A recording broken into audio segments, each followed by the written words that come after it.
With YouTube attacking alternative media, please consider supporting the channel via Patreon for just $1 per month. Link below. One of the things that fascinates me just on a pure morbid but human level is true crime. I always like to know how things happened, why they happened, and all the gritty details surrounding it. And that could make me a weird person, and I'm totally okay with that. But I've always enjoyed the elements of true crime and ultimately trying to decipher why we do what we do when it comes to the worst thing, or one of the worst things that we could do to somebody else. And that brings me to the story on the screen right here. This guy right here looks like your kind of average everyday NEET, right? He kind of does. He looks like a kind of guy that you would just see hanging around a GameStop at 2 p.m. on a Tuesday, talking with the guys there about what new games came out and which ones he's not going to buy right now, but when they go on sale. And this guy, it's Casey Lawhorn, and he's dead. And he's not the only one. And his story is extremely messed up, but it's one that I think is worth talking about. So it says here, suspect found dead after Facebook confession about killing mom and friend. Yeah, this actually happened, and it is as crazy as it seems. A Tennessee man who posted on a Facebook confession Sunday describing how he fatally shot his mom and a friend was found dead in a Vosburg, Mississippi, according to police. Casey James Lawhorn, 22, was being sought in the shooting deaths of his mother and a friend. Lawhorn's body was found about 100 yards from the abandoned vehicle at the 118-mile marker of Interstate 59, Jasper County Sheriff Randy Johnson said in a statement Monday morning. And yes, it's true. This guy wrote a very long, lengthy post on Facebook about why he killed his mother and his friend. And the amount of apathy that went into this is frightening. It's just frightening. And I've already read it, and we'll go through it here in a second, but I can't help but ask myself the question, how did nobody notice that this type of person was there? But maybe it's because he was just so unassuming. You look at him just on the photos I've seen, he comes across as a bit of a fedora wearer, a milady type guy. And that's not anything against those people, but there's a certain stereotype there that you don't expect this kind of response to. And that's essentially what happened.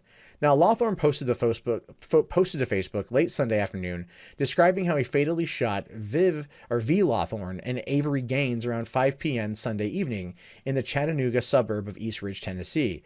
The post has since been deleted, which is true, but due to the beauty of the internet, we have actually been able to, preserve that information. Now, it says here, and this is long, so bear with me. Since so many people keep trying to reach out to me on Facebook, I figure I can just say my piece once here and be done with it. Before I start, I need to emphasize that I take full responsibility for my actions. Nothing anyone has or hasn't done to me caused this. My decisions and my failures are my own. And that's right off the bat, taking the ownership for this is something that leads me to this guy's way more sociopathic than let's on. Now, technical details. The fact that he started off with technical details again is one of those things that leads me to believe that too. This morning around 1:30, I shot and killed my mother, V. Lawhorn, and a close friend of mine, Avery Gaines, with a stolen .22 rifle. Avery was staying the night to go with me to Epicos Hickson tonight to play Magic the Gathering like we usually do. He fell asleep on my living room floor around 12:30 a.m. The same time, I went to pick up my mom from Bud Sports Bar on Brainerd Road. My mom was completely wasted, and just like every other time she gets drunk, she goes on and on without prompt about how devastated she'd be if I killed myself. Once I got back to our house, I went to my room and grabbed the gun. I nervously paced for minutes, playing the coming events out in my head, which were vastly different from what actually happened. I walked up to Avery as he slept and shot him in the head once. He seemed to die instantly. My mom was in her room, disoriented from the alcohol, barely registered that anything happened. I attempted to shoot her in her bed, but the gun jammed. She didn't notice what I just attempted, so I left the room and fixed that. When I went back to her room, she was out trying to calm down, she was out of bed trying to calm down her dog, Oscar. I rapidly got off 2 shots, but I missed anything vital since there weren't any lights on in the room. I saw one entry wound in her left arm. I'm not sure where the other one went. She started screaming the worst I'd ever heard. Movies really don't do justice to how true terror sounds. The gun jammed up again, so I scrambled to get it fixed. She shouted, "You shot me. You've killed me. Why?" Once I got the jam fixed, I turned the light on so I wouldn't miss again. I shot her twice more, and it was over. I went back into the living room to take the heroin and cash Avery had on him. The hole in his forehead was so small, and not a lot of dark blood came out of it. However, thick dark blood was pouring from his nose and bile came out of his mouth. I was shaking from adrenaline, but I felt nothing other than that, except maybe disgust at the corpse in front of me and the noises it was making. I reached into his pocket to get out his wallet, grabbed what I wanted, and left the house. The whole event took probably 3 or 4 minutes. I had hoped both were going to be quick and efficient. I didn't want my mom to suffer, to die in horror, to die with the knowledge that her son did it. I didn't hurt our dog or cat in case anyone was wondering about the animals. Usually sociopaths target animals first. They go after animals first. They do that. So he didn't kill the animals. So this was a buildup. This was a snap. And that is super crazy.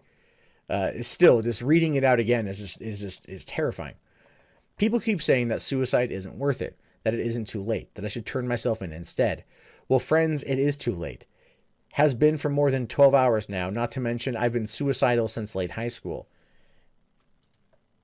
And it's my opinion that I've been heading to an unavoidable tragedy since I started at MTSU. I'm not saying the university made me do it, but that the chain of events that I initiated by going there led me here to inevitable suicide. Let's think critically for a minute, ignoring everything about why I hate myself and why I'm suicidal from before midnight this morning. Just looking at today's events, how should I be expected to not kill myself? Surely any normal person would wish death upon themselves after doing what I did, seeing what I saw, and hearing what I heard. And that's all waiting on me, and all that's waiting for me is life in prison, or maybe the death penalty. If I would get the death penalty, then I should just definitely kill myself. Otherwise, I'm just wasting tax dollars on a lengthy legal process. That's actually really true. That part actually kind of got me the most, because on average, the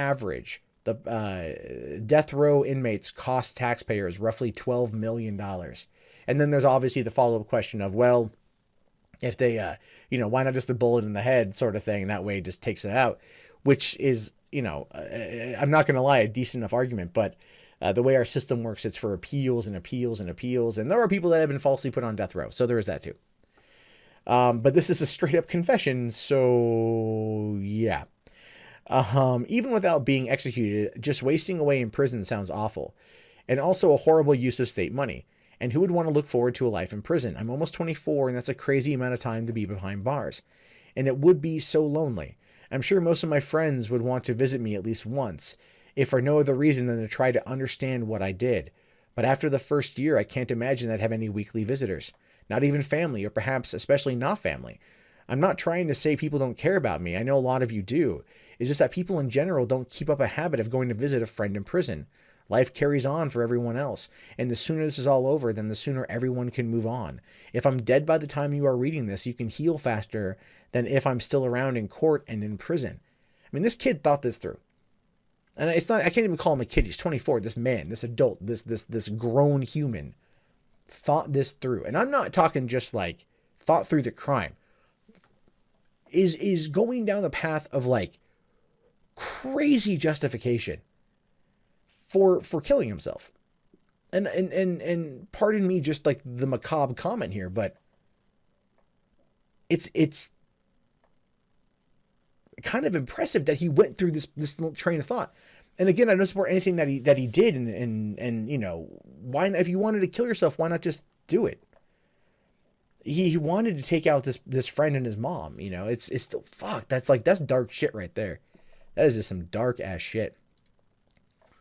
Now it says, don't give me or my family your thoughts or prayers. Wow.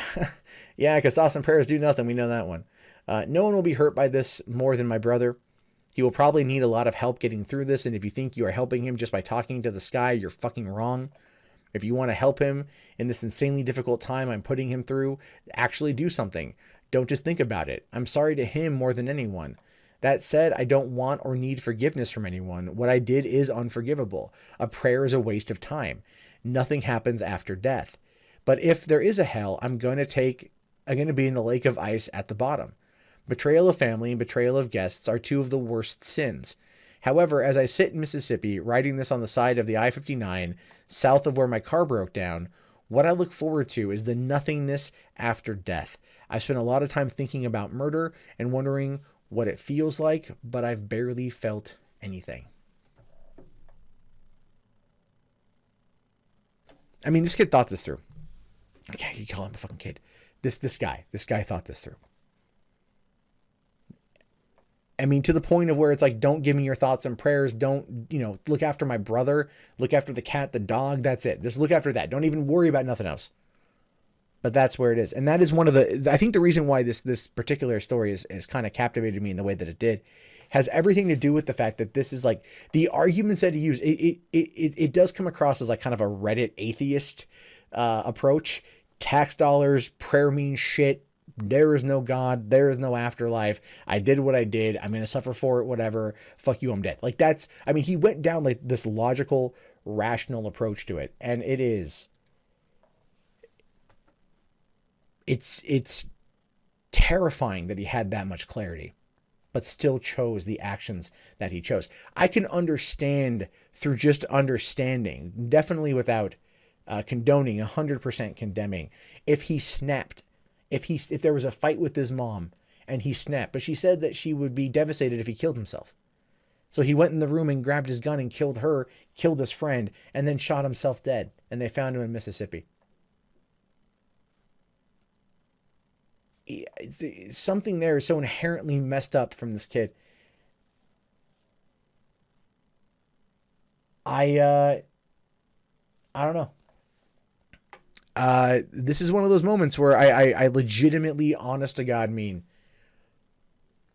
if you have anyone in your life that kind of resembles this type of kid, what he might be going through, give him a hug, tell him you love him, tell him you're there for them, and maybe you can save a life or three.